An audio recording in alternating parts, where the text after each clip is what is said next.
Jaya Radha Madhava Kunja Bihari Om Jnanatimirandasya Viranjana Sharakaya Chakshurumilitam Minatasmai Sri Gurave Namaha Chaitanyamano Bhishtam Stapitam Yena Bhutale Swayam Rupakata Mahyam Tadati Swapadantikam Nama Om Vishnu Padaya Krishna Prasthaya Bhutale Srimate Bhaktivedanta Swaminiti Namine Namaste Saraswati Deve Gauravani Pracharine Nirvishesha Shunyavadi Pastyatya Deshatarine Jaya Shri Krishna Chaitanya Prabhu Nityananda Shri Advaita Gadadhar Shivasari Gaura Bhaktavinda Hare Krishna Krishna Krishna Hare Hare Hare Rama Rama Rama Hare Hare.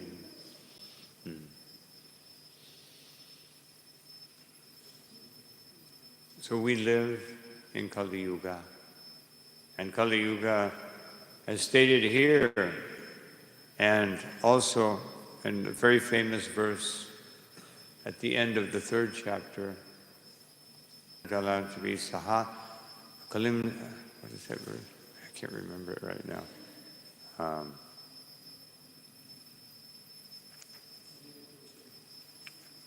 Just slipped my mind.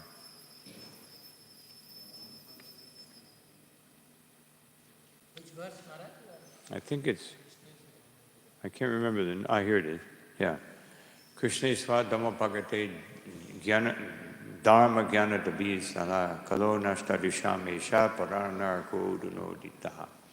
That this Bhagavatam is the incarnation of Krishna, that which will illuminate the minds of people. But that illumination is here. Many people have Bhagavatam, but they don't read it. Or many people read it and they don't understand it. So therefore this verse says, Karnadara Ivarnavam, that we must have the captain of the ship. It's interesting, this word Karnadara. It literally means he who carries by the ear, otherwise one who has heard properly. In Vedic hymns, it says, Samit Pani Shrotriyam Brahmanishtam. That the qualification of a guru is Shrotriyam. First you have to hear, and second you have to live that knowledge. Just like I mentioned downstairs that Krishna says, Raja Vidya Raja Guyam. That this knowledge, you take this knowledge which is the highest knowledge and which will reveal everything. But previous to that, in the previous verse of Bhagavad-gita, Krishna says, how do you get that? How do you get this knowledge? Idam tate guyatamam. This very confidential knowledge. This is not academic knowledge that can be acquired by memorization. It must be realized. And how do you realize it? Pravaksham yana suyave. You must give up envy. So otherwise, just academic knowledge. Srila Prabhupada, when he began the movement in New York, he was giving Sanskrit classes. But then he realized, first of all, these young people were not so capable of learning Sanskrit. And second of all, later on, he saw that everybody that learned Sanskrit became bewildered because they didn't have the realization of how to use the Sanskrit. They were becoming proud, puffed up. I know from Prabhupada's time about 20 devotees that studied Sanskrit, and only 2 of them that I know didn't get bewildered. Only 2 out of 20. So, Srila Prabhupada said one time, one devotee said, "Can I learn Sanskrit?" Prabhupada said, "No, I have already translated into English. Otherwise, not that Prabhupada didn't want. He wanted devotees to learn, but before you learn it, you have to learn how to be humble. Because success in Krishna consciousness doesn't depend on accumulation of knowledge. As Bhaktivinoda Thakur says, that if one simply accumulates knowledge, he becomes like an ass. Just like an ass carries a big load. So a mental ass carries a big load of knowledge, but still remains ignorant and doesn't understand that real knowledge is already there in the heart as spirit soul. You just have to awaken it. So Srila Prabhupada says in the beginning of Upadeshamrita, he says that this book is meant to help you understand the qualities. Because without spiritual qualities, just like a Shikshastika, the 2 verses, they give us the qualities that a devotee must have. The first one, the 3rd verse, Krishnadas Kaviraj Goswami said, just like a garland. You wear it like a garland. Trinadapi sunichena torodiva sishnuna amanina manidina kirtaniya sata hari. You must wear this garland. Otherwise, we will have envy. We will think, someone knows better than me, I must know better. I have to show everyone how much knowledge I have. I must show everyone how nicely I can play the mridanga. I must show everyone. But we don't want to show anyone except for Krishna and his representative. And we don't want to show them. What do we have to show Krishna? One time Srila Prabhupada said, Krishna is not looking for a gymnastic spectacle, like yogis, they do all these gymnastics. Krishna is not coming for a show. Or Krishna is not interested in some display of knowledge. He's the source of all knowledge. Why does he need to see how much you know? What Krishna wants to see is our surrender. How surrendered we are to him. And he already knows. Actually, he is helping us to understand how surrendered we are. He knows. It's not that he's testing us. He's testing us so that we will know. Not that he has to test us to figure out what we know or what we don't know. He knows better than us. But he wants to teach us. How much do you know? What do you really know? What is the nature of your knowledge? So therefore, Krishna continues in Bhagavad-gita, Jnanam Vijnana Sahitam. There must be vijnana, not just academic knowledge. Academic knowledge, especially external academic knowledge, is simply for maintaining the body or for mental exercise or intellectual exercise. But as Srila Prabhupada said, we do not need armchair philosophers. Otherwise, you have some knowledge, you sit down and compete. Who knows better? You tolerate when somebody else is speaking so that when you speak, you can say something better. You can impress them. You can make them feel, oh, he's very knowledgeable, or she's very knowledgeable. So this is not the purpose. And here it says that this type of education, the system of education is geared to sense gratification. The Vedic system of education is, first you study the psychology of the person through astrology. Then you teach them what they'll be interested in. Just like I remember when I was in school, some things I didn't like because I had no inclination. And so it was just like torture to try to concentrate on those things. I mean, learning a little bit about many things, that's all right. But another thing, very important, especially many of you young students who are coming to Krishna consciousness very enthusiastically in the back under the guidance of Sundar Gopal Prabhu, Rambhadra Prabhu, other devotees.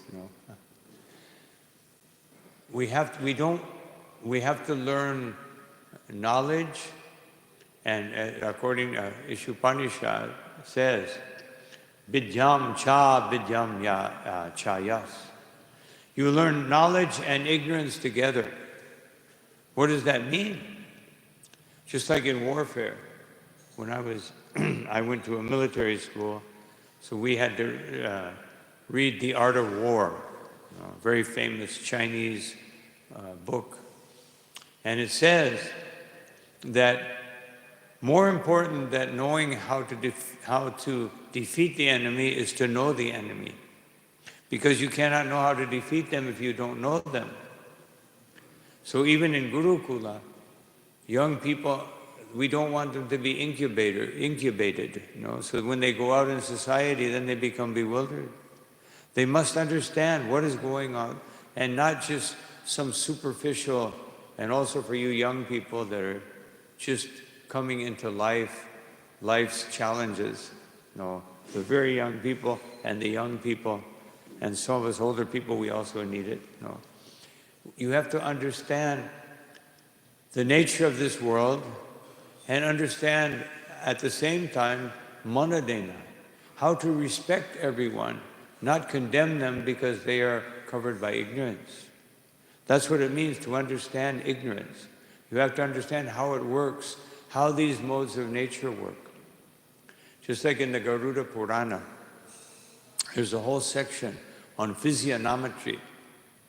So you can see someone's face, their fingers, their toes, their bodily content, and you can tell what kind of person they are if you learn this science. And so some people think, and if you learn how the modes of nature are working, you can predict how people will act. It's not some mystical revelation, it's just science. You may also have mystical revelation. Just like, I think devotees have been sending this around. One astrologer, he did Srila Prabhupada's chart, and he said, just like when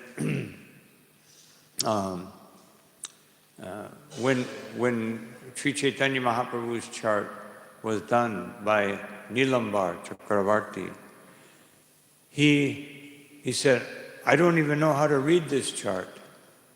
It's like, maybe he'll be the king of Bengal.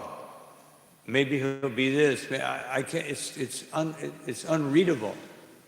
So this astrologer said the same thing about Srila Prabhupada. Anyone who thinks that they have understood this chart is simply bewildered. There is no. I cannot understand this person. No. But all as I can say, this person is completely directed by the Supreme. He wasn't a devotee, but Brahman is directing him. No. He's not under the modes of nature. It had nothing to do with the modes of nature. But as devotees, we learn this science. Lord Kapila Dev, he spends chapters telling about the modes of nature, how they're working. If you study that, and you study the 14th chapter of Bhagavad-gita, then you can predict, you can predict things very easily. You can understand what this person will do. It's a science. So that's why this Bhagavatam is so important, and Bhagavad-gita is so important, as Srila Prabhupada says at the end of his purport. The ship is the message of Lord Sri Krishna in the shape of Bhagavad-gita and Srimad-Bhagavatam. So you learn these two things together, that avidyaya mrityum tirtva, that if you can transcend ignorance, then vidyaya amritam ashnute, then you get real knowledge. Because in the Upanishad it says before that, the most dangerous thing in this world is knowledge, if it's not connected to Krishna. The most dangerous thing, worse than ignorance. Just like Srila Prabhupada said, there are 4 types of people. The best is lazy intelligent, means someone who knows how to delegate, therefore can engage. Prabhupada said a leader means someone who makes other leaders. If you lead, that's good. That's called active intelligence. But lazy intelligence, you make other people into leaders, then you're more influential. And then an inactive fool is the 3rd position, because an inactive fool doesn't cause so many problems. But the worst thing is an active fool. And Srila Prabhupada said, modern education is just active fools, because they're cheating everyone. They're cheating everyone, letting them think that the purpose of life, that's why Srila Prabhupada says here in his purport, sending people to the slaughterhouses. Now, in the beginning of the movement, we were a little fanatical. Therefore, we would even go to the universities and tell people, you are in the slaughterhouse, And we got kicked out of a few universities for doing that, We learned that it is a slaughterhouse if you think that this knowledge alone will be beneficial. It will only be beneficial for becoming bewildered. But if you take knowledge together with ignorance, if you understand this material knowledge is really ignorance, but it's necessary, just like this body is ignorance. It's made of ignorance, just gross matter. But if you utilize it properly, if ignorance is directed, just like Arjuna was in the mode of passion. So the mode of passion alone is very dangerous. But if that passion is guided by goodness, by Krishna giving Arjuna instructions, then his passion became very useful. And goodness, even goodness itself is dangerous if it's not pure goodness. And therefore we need karnadhara. We need the person who guides us in spiritual life. And that guiding principle has 3 phases. Sambandha Gyan, Abhideya Gyan, Prayojana Gyan. 3 types of knowledge. The Sambandha Gyan is given by the Diksha Guru. He teaches you how to perform devotional service. Then the Shiksha Guru gives you Abhideya Gyan, how to perform devotional service in an active and progressive way. Now, the Diksha Guru may be the Shiksha Guru, or we may have, as Bhaktivinoda Thakur, I offer my obeisances to my unlimited Shiksha Gurus. Just like there's some flies here, especially flies in Vrindavan, they are the most pesky flies in the world. They're empowered because they live in the Dham. They have special Shakti, But we should offer our obeisances to these flies because they are gurus. They are teaching us how to have determination. Have anyone noticed how determined a fly is? Especially a Vrindavan fly. He'll come like this, you go over here, and he'll come back here, and he'll go over here, and he'll come back. So we worship that fly. Such determination. So this is what it means. Unlimited Shiksha Guru, just like the Avaduta Brahman. He learned from everything. He learned from the prostitute. Not that we should go to a prostitute to try to learn something, but we learn by studying, not at a distance, studying the nature of, not studying the prostitute herself. That's very dangerous. But studying the nature, just like Raghunath Das Goswami, when he was practicing Madhukari, Lord Chaitanya saw him at the Simadwar, and then one day he went and he said, "Where's Raghunath?" And Swarup Damodar said, "Oh, he stopped doing Madhukari. He said he felt like a prostitute, just begging someone, give me something. No. So, and then Lord Chaitanya said, where is he? Oh, he's at the back of the temple. And these ancient temples, they had these drains that came out, and they looked like little demons, no? But anyway, so, no, and all the grains that were washed on the floor and washed out, they would fall on the ground. So Raghunatha Goswami, then the crows and the cows would come, and whatever was left, whatever they wouldn't eat, he would collect it. And he would wash up the rotten part and eat that. And Lord Chaitanya came and he said, Raghunath, you're having a big feast and you didn't invite me. No. Big feast? No. How many of you would have a big feast of rotten rice? Does that sound very nice? No. What do you think? Does the rotten rice sound very nice? Not so nice. No. So, but Lord Chaitanya was saying, you are feasting on renunciation. No, that vairagya vidya, no, bhakti, nija bhakti yoga. That this is what Lord Chaitanya is attracted by. Vairagya, but not artificial vairagya, not giving up the things, but real vairagya means yukta vairagya, understanding how to use everything in Krishna's service. But that requires tarham payunjataha. It requires discretion. It doesn't mean, like some people, they think, oh, yukta vairagya, I see everything connected with Krishna. No.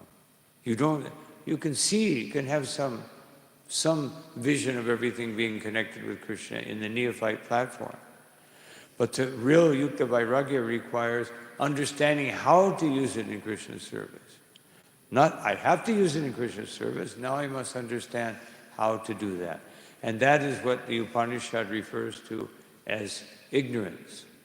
You take ignorance and you combine it with knowledge. Jnanam vijnana sahitam yajgyatvam mokshase shubhat. That will make everything auspicious. Everything becomes auspicious. So this education is described later in the Bhagavatam, that idam hipum sam, that when a human being tapaso shrutasya va svistasya suptasya chabudi datayo. There are many things that the Vedas recommend. No, that Shutta, Vedic studies, tapa, the austerity, svishta means sacrifices, suptasya means technical information, technical Vedic information, chabudi datayo, and other types of intelligence. Avichuturata kavivir nirupito. But all of that becomes useless if you don't know avichuta. Avichuta means, we say achuta, but avichuta means even more infallible, unbelievably infallible. When you offer this to the unbelievably infallible Supreme Personality of Godhead, Artha, when you understand the purpose of everything is to worship Krishna, then that is kavida nirupita, person who is expert in this type of knowledge. Yaruttama shloka gunana varnanam. And who is that infallible? What is that infallible purpose? To glorify the Supreme Personality of Godhead. So this can only happen if we have proper guidance. So we're all very fortunate to have the guidance of A.C. Bhaktivedanta Swami Srila Prabhupada, our parampara, such an illustrious parampara. Srila Bhaktisiddhanta Saraswati Thakur. He was so brilliant. Srila Prabhupada said one time that when my Guru Maharaj spoke, I understood maybe 25%. He said, but still, I listened. when Srila Prabhupada came on Vrindavan Parikram, he arrived the last day that Bhaktisiddhanta Saraswati Thakur was there. So he came to the class, and there were only a few devotees, because there was a big parikram. This was the last day. And so Prabhupada was there, and just a few devotees, maybe 10 devotees for the class. And afterwards, when Srila Prabhupada was being initiated, then Bhaktisiddhanta Saraswati, Sharanga Goswami, he said, he started to say Prabhupada's name, and Bhaktisiddhanta Saraswati Thakur said, I know him. He likes to hear. So this is his quality. So Prabhupada said, I understood 25%. And one devotee said, Srila Prabhupada, I think we only understand 10% of what you say. And because understanding means, in this sense, being able to assimilate. Just like you may eat so many things, but most of what we eat, we don't assimilate it.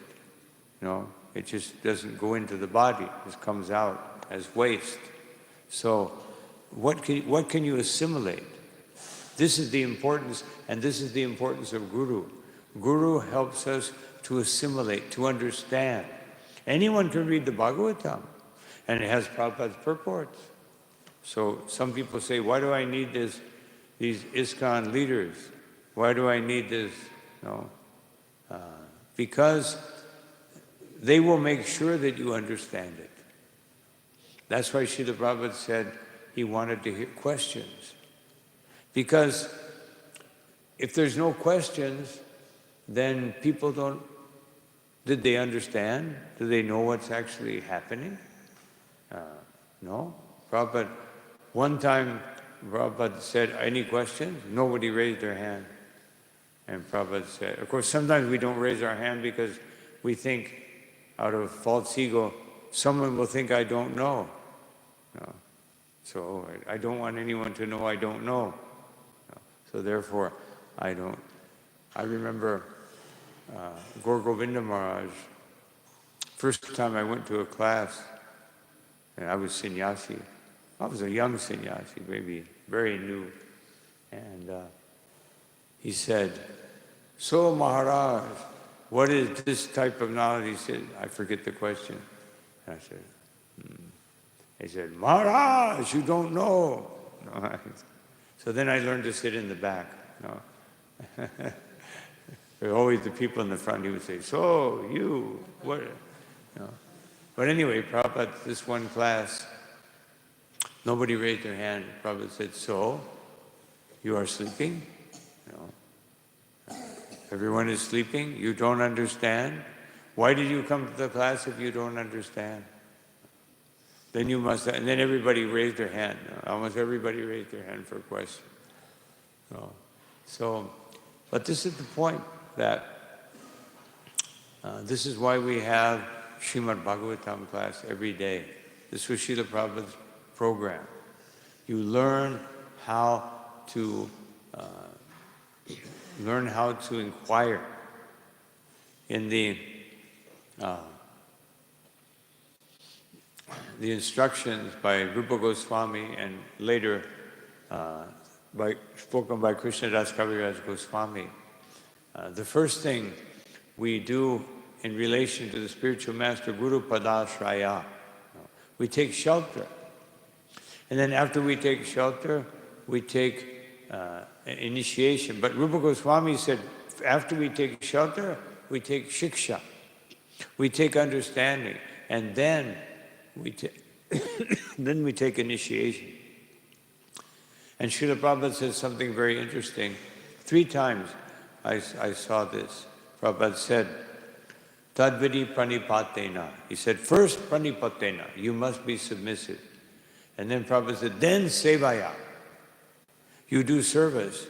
And then prashna, you will understand what kind of question to ask.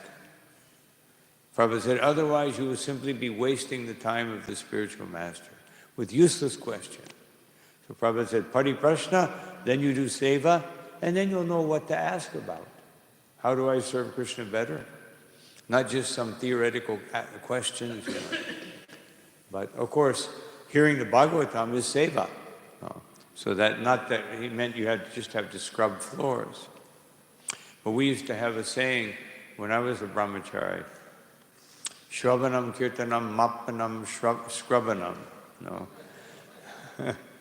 that you hear and chant, and then you go do active service. No. And Srila Prabhupada said, if you clean the floor of the temple, it is just like cleansing the body of the deity. So we should not think, oh no, I'm Brahman, I only, no, I dress the deity, I bathe the deity. No. If you clean the floor of the temple, it's just like bathing the deity.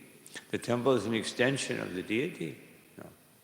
And so, and when you become a Mahabhagavat, then everything becomes worshipable. Everything. No. That's why now in many different places they worship rats and cockroaches, you know, because it actually comes from not understanding the position of a Mahabhagavata. No. Because from Mahabhagavata, everything is part of Krishna. That's why Prabodhananda Saraswati said, Vishwapurnam Sukhayate, Vishwam Purna Sukhayate. Everything, I see everything as worshipable. I see everything brings me happiness.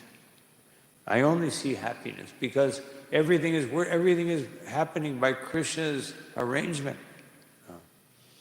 So this is the kind of guru that we want to follow, who has this vision.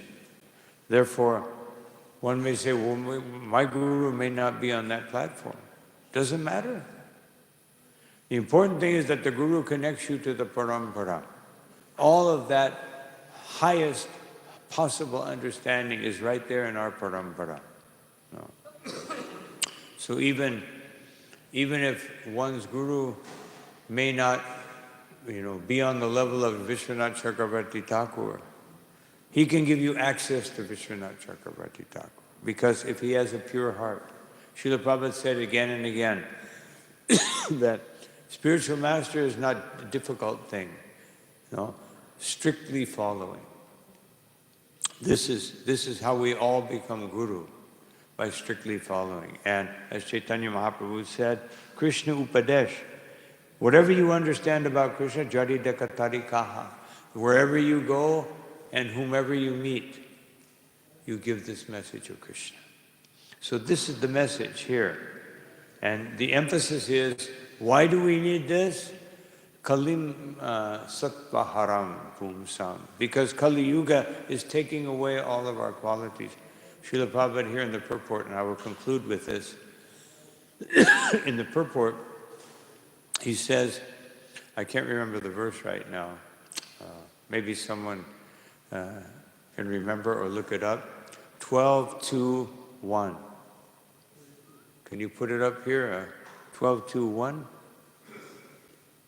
Just can't remember it right now. I'm a little tired today.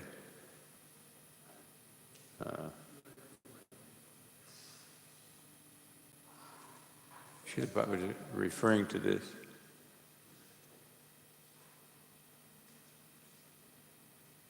Yeah. Tataschanudinam dharma satyam shaucham kshamadaya. That day by day in Kali Yuga, all these qualities, satyam, truthfulness, cleanliness, mercy, and tolerance, they are all decreasing. Kalina baline rajan. By the strength of Kali Yuga, nakshat yayur balam shvitaha. Srila Prabhupada is referring to this, that long life, strength, and memory will all be decreasing. So this is what we're confronted with, that all these difficulties.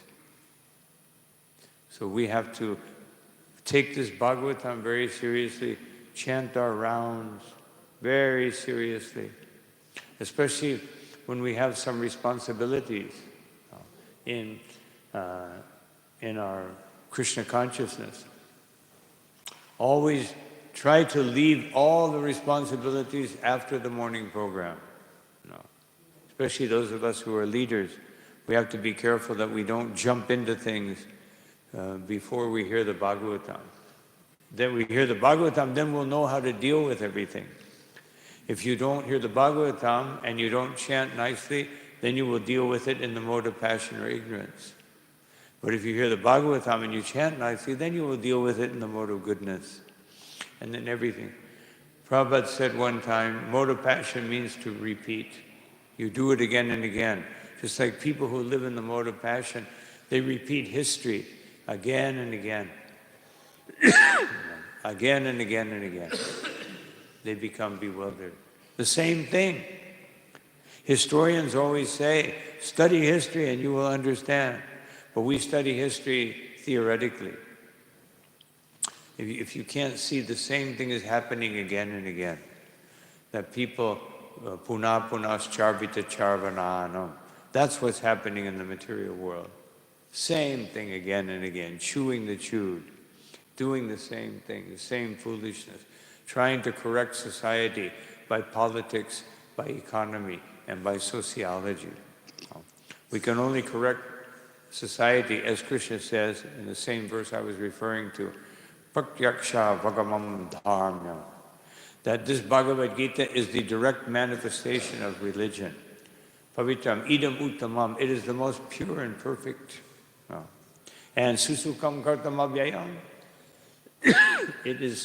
it will bring unlimited transcendental bliss.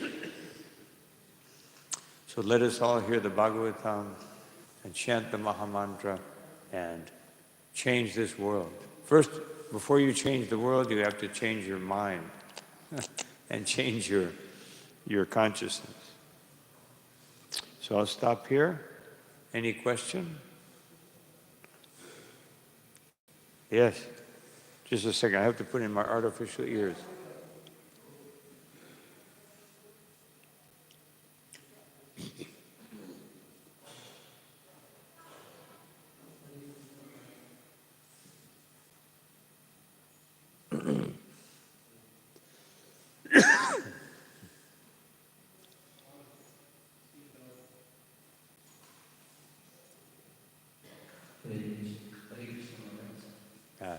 Thank you so much, Maharaj. Maharaj, I have a question that you mentioned about that your devotee, spiritual master, can see the happiness in every situation, can experience the happiness, bliss in every situation. So, if you can elaborate a little bit on this, that we see that many unfortunate things are going on around the world. So, how to see that, how the pure devotee, spiritual master sees those things and thinks that happiness, even though those things are unfortunate. Yes. Because just like in Shikshastika, it describes what is real happiness. Anandam buddhivardhanam. It increases. It doesn't decrease. It only increases. So some people ask, some people, they seem so happy, but how long are they happy? No. And what did they have to do to create that happiness? Material happiness, by definition, means you have to make some sacrifice to manifest it. You have to work hard. You have to make money. Just like people go, I always see these advertisements, especially when I'm making reservations, or you see the magazine in the airplane, go to this place, go to Bali, go to all the beautiful place with islands or snowy mountains. And then, I remember one time, I was in New York, and it said, visit Puerto Rico, nice tropical island. Then I went to Puerto Rico, it said, visit New York. So we're always looking for that happiness which is on the other side, which is awaiting us. and we get some material happiness. But why do people settle for this material low-grade happiness? Because the soul is, what is the soul? Haribol. What is the soul? What is the nature of the soul? One of you young boys. Three things. Satchit Ananda, right? Satchit Ananda. The soul is, the main ingredient of the soul is Ananda. We have to have bliss. And therefore, when there's no real bliss, we accept low-grade bliss, which is called material happiness. So all of you young people that are just embarking on life, you're still have a little while to wait, but those young men in the back there, they're just embarking on life. So please understand the difference between Ananda and Nirananda. There's Nirananda in the material world. It looks like happiness. But I always say, this happiness sandwich, just like any sandwich, in the middle, it tastes very good. On the outside, just bread. Not so much taste. But you need the bread to hold the middle. So material happiness is like that. You have in the middle, you have some enjoyment. But first, you have to work very hard to get that enjoyment. And then, afterwards, you have to give it up. So therefore, it's just a little bit in the middle, but we forget about what is required to manifest that happiness. So much difficult. People work all week long for the weekend. People work all year long for the vacation. People work all day long for a few hours of eating and sleeping at night. They come home after 8, 10, 12 hours of work. Then they eat something, watch a little movie, and go to sleep. In the U.S. especially, people have dogs. Dogs live in the house. Of course, that's becoming popular in India nowadays. But so I went to one man's house, and the dog, he invited me to his house. The dog was sitting in his chair. So he moved the dog, and he sat in the chair. I said, "So who is the master here? You're sitting in the chair for 3 hours. The dog is sitting in the chair for 12 hours. So he's actually the master. You just get your turn in the chair for a few hours. He has all day long and all night long, he can sit in the chair. So who is the real master?" And he was thinking, maybe you're right. Maybe Prabhupada was right. He was just starting his Krishna consciousness. So that's material happiness. So all of you young people should think, this is what, we say this again and again, but people somehow or another think that social media is more important than Prabhupada. Like how much time I see people with their cell phones, like all day long. But how long do they have Bhagavad-gita or Bhagavatam in their hand?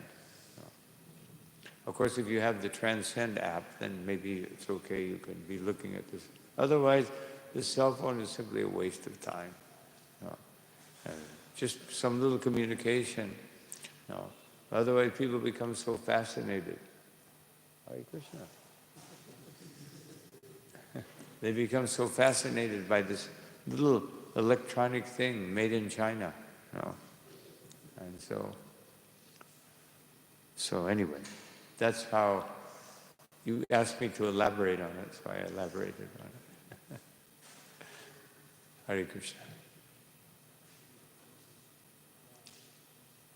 Maybe the microphone. I keep saying we need one of those, what are those things called? Like a little helicopter. Yeah, we just take the microphone around.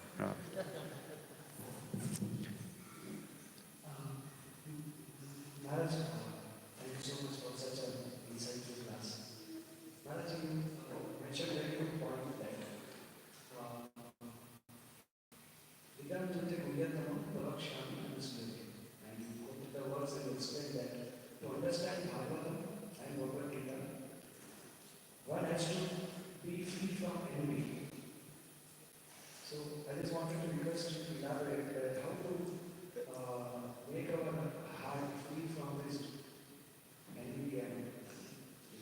One of the best ways, think of the person you like least and serve them. That's one of the easiest ways to become free from envy.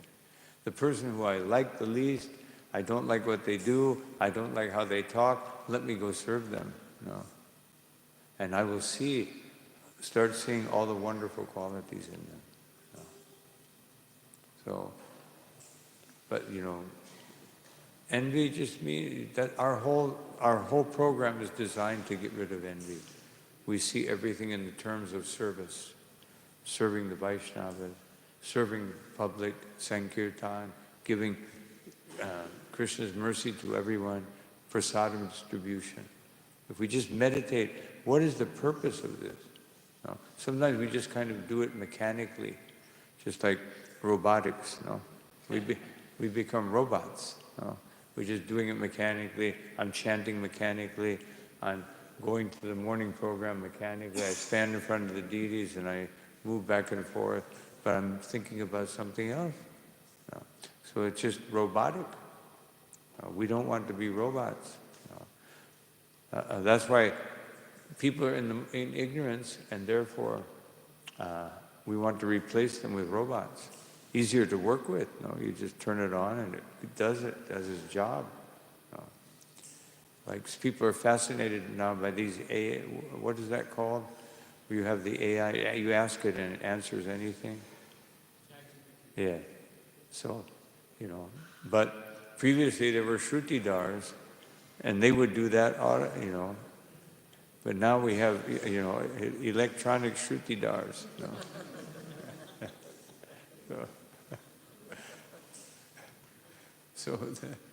And then whoever invents that, they think, oh, I'm very intelligent. That's why Srila Prabhupada said, one devotee said, Srila Prabhupada, I'm the most fallen. Prabhupada said, you are not the most anything. No. Although as soon as I think I'm maximum, I'm something very great. Even among the garbage collectors, they will think, oh, I'm the best. No, I'm the best. So that envy is there even among the most, malechas, everybody has this competition. When I was a brahmachari, I went to one village of headhunters in the Amazon forest. Jibaros, they're called, headhunter tribe. So we went to visit them. And they had a reception center. And then I said, well, what about my head? Is it secure here? They said, don't worry. We only look for the head of somebody superior. They were saying like, no problem, you're not superior to us. And then we gave them Bhagavad-gitas. They were very happy. And they gave us a book also, How to Shrink a Head. So we had a nice exchange. They gave us a donation also. Point is that even amongst the headhunters, there's some envy. Who is the best headhunter? Hare Krishna. Hare Krishna, Maharaj, that question is for Maharaj. Maharaj, my question is like you always say the chanting, be happy. And now we are seeing somewhere in the situation is favorable for the and somewhere is not favorable also. Like we are seeing in Bangladesh, so many devotees are paid by some persons. So that if devotees like chanting and he is paid by some person, so what will be the next life? Okay. And how is safe? Well, chant and be happy has different levels of understanding.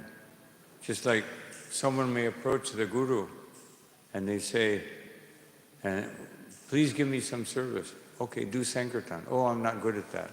Well, then you can cook for the deity. I don't know how to cook. Well, then maybe you can clean. No, my hands are very sensitive. Well, maybe you can do this. No, I don't know how to do that. Then just chant and be happy. Oh, thank you very much, Guru Dev. No. So that's one type of chant and be happy. But actually what Prabhupada meant is that chant and be happy, then people will try it because they want to be happy. But then you explain to them how to chant to really be happy, which is what Prabhupada was meaning. So we can take it one way or the other. But Prabhupada, just like Srila Prabhupada said in 1969, devotees were, in San Francisco, 68, 69. They would come and then there was a shop in front of the temple, a donut shop. So they would go to the Bhagavatam class. Sometimes they would come listen. It wasn't really a Bhagavatam class, just a general little class by Prabhupada. And then they would go to the donut shop. So Prabhupada said, see, it says do not. No, they said he changed do not instead of donut. But then Prabhupada said, just chant 16 rounds and then do what you want. So that's another type of chant and be happy. But Prabhupada was thinking, even if they just chant, somehow or another the holy name will bless them. No. But the real meaning is that if I chant properly, I will really be happy. No. Which is that's why we meditate on the 10 offenses against the holy name, not committing these offenses. No. And then we can really become happy. No. Prabhupada said so many times that because the 10 offenses against the holy name covers every type of offense. No. Offenses against yagyas, offenses against people, offenses against Vaishnavas, offenses against the holy name itself. So everything is covered. And therefore these offenses are very, very instructive, how to avoid. And in the, what's that verse? I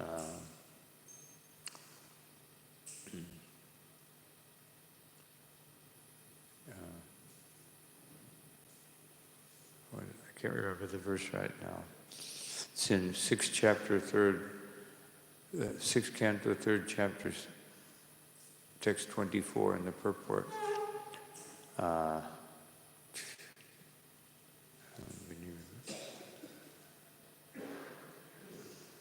you find that? Down at the bottom of the purport. I just can't. Aparadhanam yuktanam, something like that. Yeah, just go down in the purport. Down, down, down. Farther, farther. Farther. Farther. It's a big purport. Go a little farther. There it is. Namapara yuktanam namaneva harantyagam avishranti prayukta. Otherwise, namaparadam yuktanam. If I am committing offenses, namaneva harantyagam. No.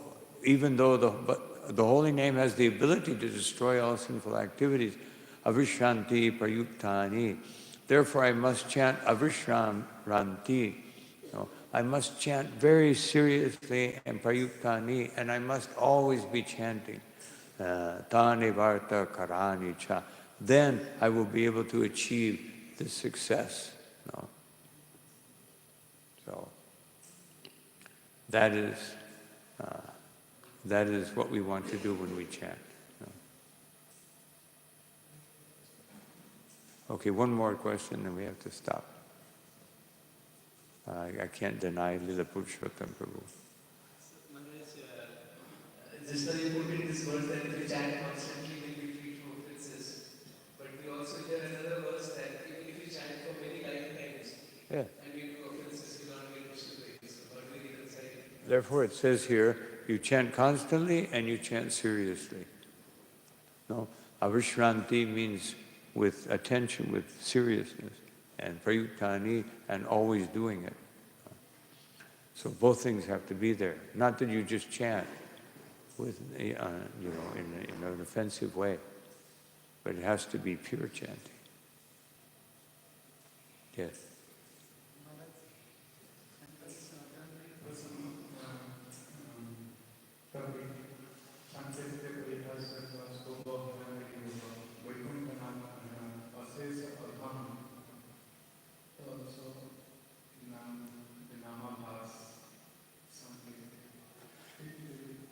Well, Haridas Thakur said that namabhasa is good, as long as it's progressive, but it shouldn't be digressive.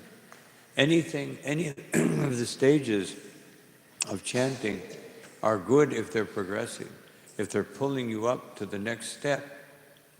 Therefore, we have to, along with our chanting, we have to hear, we have to serve, so that we come out of the offensive stage into the clearing stage, and from the clearing stage into the pure stage. So as long as it's progressive, because Haridas Thakur in the assembly of Hiranya, and the uncle and father of Raghunath Das Goswami, he said that the stage of chanting where abhasa is good because it clears away the ignorance, just like the sun when it's coming up. You see the light, and immediately the fear of ghosts and the fear of thieves is relieved. But that doesn't mean there's no ghosts and there's no thieves. It just means that you're feeling good about it. Then of course you have to chant your anti-ghost mantras, and anti-thief mantra, which means lock the door, but you still have to make the effort to go on in Krishna consciousness. But if you just think, oh, I'm okay on this stage, and you stay there, Prabhupada said there is no stagnant stage. I mean, he didn't say those words, but basically, you can't just stay in one position. You either have to advance or you will degrade. So we always have to make sure that we're advancing. Because you can't just stay on, unless you go to Brahman, and you stay in the Brahman platform. Which Jiva Goswami says, some living entities, they advance to the Brahman platform, they stay there eternally. No, they're satisfied. Brahman means means no Maya. There's no Maya. So after I've been in Maya, that's very attractive to go into Maya. Go into Brahman, there's no Maya. You have a question? He's been...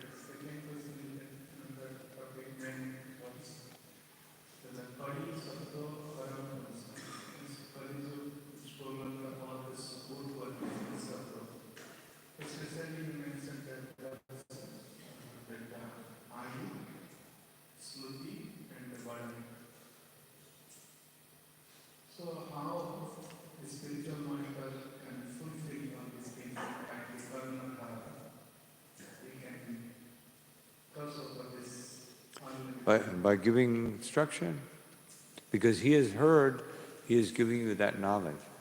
And in this case, hearing doesn't mean just you listen to something. It means you absorb it and you take it into your heart. That is real hearing. Hearing means, as it says, satam prasangam mama virya samvidom. That first you hear in the assembly of qualified persons, and then Bhavanti Hritkarna Rasayana Kata. Then Hritkarna. Through the ear it enters the heart, and you taste it. You taste the pleasure of that transcendental knowledge. Means you put it into practice, or bigyan. It becomes, your activities result from that hearing.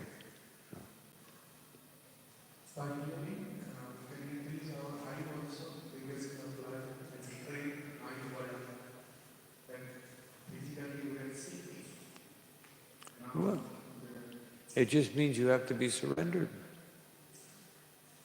That's all. You just have to be surrendered. If you surrender means what does surrender mean? It means I accept to mold my life according to the instructions that I'm receiving. Just like yesterday, or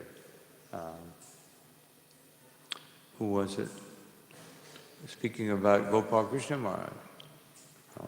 that he always took very seriously what Prabhupada said, and he put it into practice, whether it was difficult or not difficult. Sometimes we have the tendency to follow what we like and avoid what we don't like. And so that gives us some impetus in spiritual life. But Krishna, what we don't like is generally what we need, you know. Just like in diet, if you want to be healthy, generally speaking, if you want to be really healthy in your diet, it's not the most delicious thing. Not like chocolate cake or, you know, some kind of sweet ice cream or, you know, gulab jamans or, you know, they taste great, but they're not so healthy. You know. Something fried, like nice fried something in ghee, tastes wonderful, but there's no nutrition. So, you know, what is tasty in this world, and even in spiritual life, we tend to accept those things. Just like some people get a completely different idea of what Krishna consciousness is when they read Prabhupada's books, because their mind is selecting what they want, and it's not remembering what they don't want. So, accepting the instructions of Sri Guru means that we accept it as it is, not as I want it to be. Well, by simply taking prasadam, advance can increase in the duration of life. I am Satto, Vada, Arogya, Sukha, Priti, Vibhavan. So what it means to follow this process, hearing and surrender, It means you eat what you need to achieve what Krishna wants you to do. You know? I mean, Krishna in Bhagavad-gita is just giving general idea. Foodstuffs that are more in mode of goodness, foodstuffs that are in passion and they're in ignorance. You know? Just like in Bhagavad-gita, it says things that are cooked too long, that are stale. But what if you go to Jagannath Puri and you get some prasadam that's 5 days old? You'll still take it. It's very old, you know, but it's Jagannath prasadam. So it goes beyond these definitions.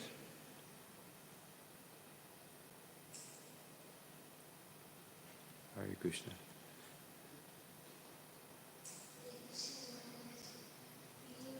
You told that the cleaning the floor is described considered with cleaning the deity.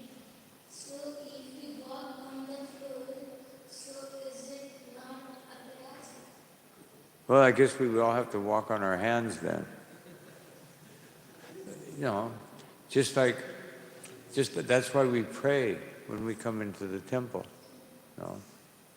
We pray because it's an extension of Krishna's energy, but it's a matter of consciousness. You know, we're cleansing Krishna's temple. It's just like cleansing Krishna's body, but it's not equal to Krishna's body. No, but for a Mahabhagavat, it's equal. Just like I don't remember the mantra. I learned it once. There's a mantra you're supposed to chant before you get up and put your feet on the earth. You pray to the earth, please forgive me, but I have to do my service. So you know, there's a mantra for putting your feet on the earth. The earth is our mother. Would you walk on your mother? Huh? Would you, if your mother's lying down, will you walk on her? No? Probably not. But because we have to do it, you know, just like when Govinda crossed over the body of Lord Chaitanya to be able to massage his legs, and Lord Chaitanya woke up and said, have you taken prasadam? Govinda said, no. So why not? Because I would have to cross over your body. And Lord Chaitanya said, how did you get in here? I crossed over your body. But that was to do service. No, that I will accept whatever consequence. But to eat, just to eat, I cannot do that. No. So we accept the consequence, because to glorify Krishna, to serve Krishna, we have to walk on the floor. So, but we remember this is Krishna's property. So we respect we respect this floor by keeping it very clean. No. Is that okay? And Lila Purushottam Prabhu, last. Thank you, Maharaj. Very nice class.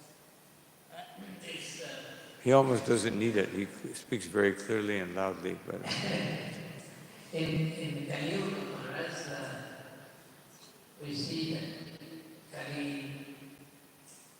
has entered into a life mostly through industrial products and its products. Baba said the factory is like hell. But even as a devotee, everything that we are using all industrial products. Mobile, or our garments, laptop, everything we have is an industrial product.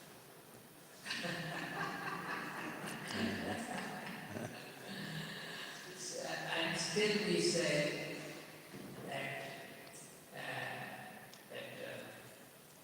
factory is like a heaven. yeah, And we speak from the Bhagavatam.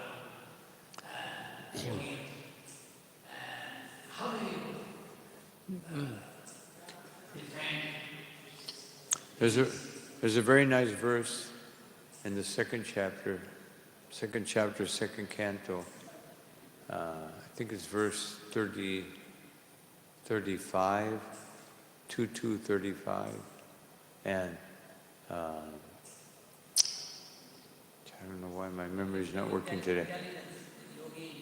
Huh? No. Here our Shastra man will bring up the verse here. Why I can't remember the... No, that's not it. Then it's 36. Must be 36.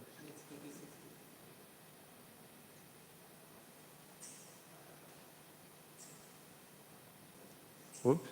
Then it's, no, yeah. Then it's 37.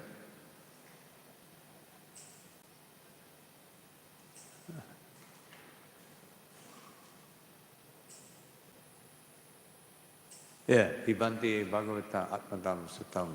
Yeah. Harikatam Vitam Katam Vitam Shravana Bhutichu Sambritam. So in the purport, Punanti te Vishaya Vishutita Sayam.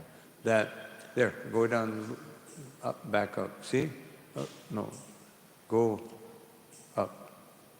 There. Sufferings accumulated due to a polluted aim of life, namely lording over material resources. The more human society engages in exploitation of undeveloped material resources for sense gratification. So there is the secret. If it's made for sense gratification, but still Prabhupada said we should live off the land. If we live off the land, life becomes very simple. You get everything you need from the cows, from the earth. No. So the more we simplify life, then factories become less necessary. No. So this is Prabhupada's. And then Prabhupada says a little later down, he says, the human necessities of life are fully supplied by the Lord. Shape of food, grain, milk, fruit, all these things in sufficient quantity. But then he says, he says something about factories. Yeah.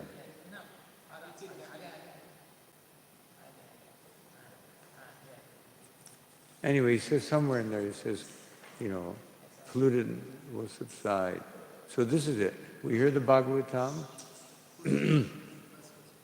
We live a simple life, and then factories will become unnecessary.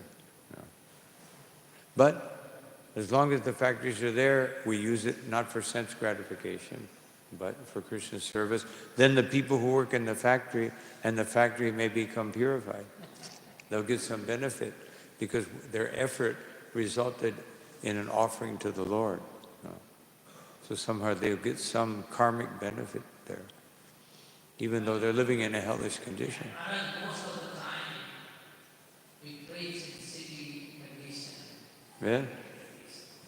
Bhaktisiddhanta Saraswati Thakur said, sannyasis should preach in the cities because those are the... sannyasi is supposed to go to the forest. But he said, this is the forest full of the most dangerous animals. Conditioned human beings are the most dangerous animals. No? Just like in the U.S., people killing each other all the time. No? They go into the school or something, start shooting people. No. So, no. It's supposed to be like the wealthy country, but they're killing each other. No? So what is the use of that?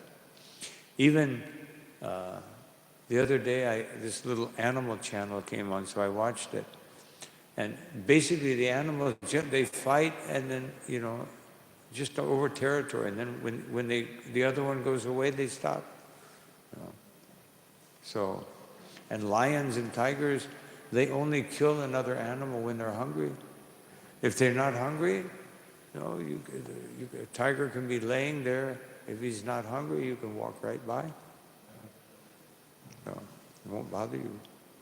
But human beings, as Prabhupada said, a squirrel will come and take one nut, and a human will take the whole sack. No? A bird will take one grain, and the human will take the whole bag full of grain. So, therefore, that's why we go preach in the cities. But at the same time, Prabhupada wanted us to have nice rural communities where people can go and see the devotees planting trees and working in the garden and growing food, and they take nice vegetables, have real taste because it's not grown with chemicals, and oh, this is what I want. But because most of us come from the city, we're not so expert at going to the countryside. When I was in the university, I rented a farm with no electricity and no running water. I had to get my water from the well by bringing it up by hand, and I had to use candles to study, you know, because it was cheap. It was the only farm I could afford, you know. So I got used to it. After about a month, first month was very difficult. After 1 month, I was very happy. I was thinking, I'm getting my exercise just by getting water. No, I don't have to go to the gym. No, just pump up the water, wash the clothes, go out. I planted some things, you know, and, some vegetables, and I was happy. I realized, you know, in my own little way, without Krishna consciousness, this is so much nicer than living in an apartment and everything's artificial. So, just by logic. So Prabhupada, this is what and if we don't do this, these crazy people in China, North Korea, US, they'll start killing one another, Ukraine, Russia, no, Israel versus Iran. All these people are crazy. They get so angry, they'll just destroy the world. No. Most wars are started out of two people not agreeing with one another. And then millions of people have to die because two people don't like each other. Crazy world.